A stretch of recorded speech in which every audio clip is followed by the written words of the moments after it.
နေ့စဉ်ကြုံနေရတဲ့ပင်မဲ့နွယ်နွယ်မှုတွေရဲ့အဓိကအကြောင်းရင်းနဲ့လက်တွေ့ကြတဲ့ကျန်းမာရေးလမ်းပြမြေပုံကိုဒီရှင်းလင်းချက်မှာအတူတူလေ့လာကြည့်လိုက်ကြရအောင်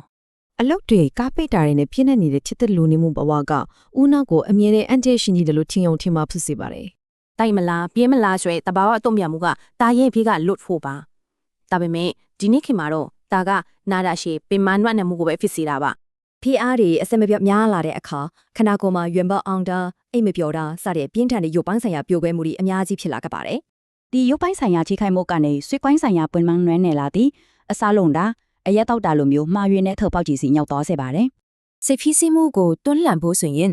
ကိုယ့်ရဲ့ဇီဝနာကိုလိုက်လျောအနီးထွေဖြစ်စေမြဲတိကျတဲ့မနက်ခင်းအလေးချင်းလေးကနေစတင်ဖို့လိုပါတယ်။သွားတိုက်ရင်ကျေးဇူးတင်စရာတွေကိုတွေးတာအလုပ်ကို15မိနစ်စောထွက်တာတွေကမနက်ခင်းစိုးရင်ပူပန်မှုတွေကိုချက်ချင်းဖယ်ရှားပေးပါတယ်။နေ့စဉ်ဖိအားတွေကိုရင်ဆိုင်ဖို့ဆိုရင်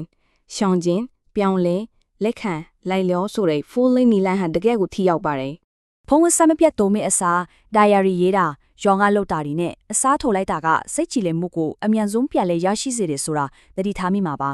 တင်းချင်လို့အစားအစာတွေကဦးလန်းချောင်းကိုကျမ်းမာစီယုံတာမကအာယုံကျော်စနစ်ကိုပါတိုက်ရိုက်သက်သာစီတာတကယ်ကိုအန်တော်စရာကောင်းပါတယ်အဲ့လက်ချင်းလေးဒီမှာဝါသနာပါရာလေးတွေလုပ်ပြီး mix တွေနဲ့တွေ့ဆုံတာကအန်တီရရှိတဲ့အထီးကန်ဆန်မှုတွေကိုကာကွယ်ပေးနိုင်ပါတယ်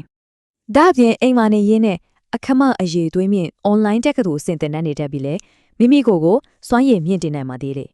ငွေတပြားမှမကုန်ဘဲ online ကနေအေးရသွေးမြင့်တင်တာဟာစိတ်ဖိစီးမှုတွေကိုလမ်းကြောင်းလက်ဖို့အလွန်အကျိုးရှိတဲ့နည်းလမ်းဖြစ်ပါတယ်။နောက်ဆုံးအခြေပြည့်ဆုံးအဆင့်အင်းနဲ့အားလက်ရက်တွေချယူပြီးခရီးထွက်တာက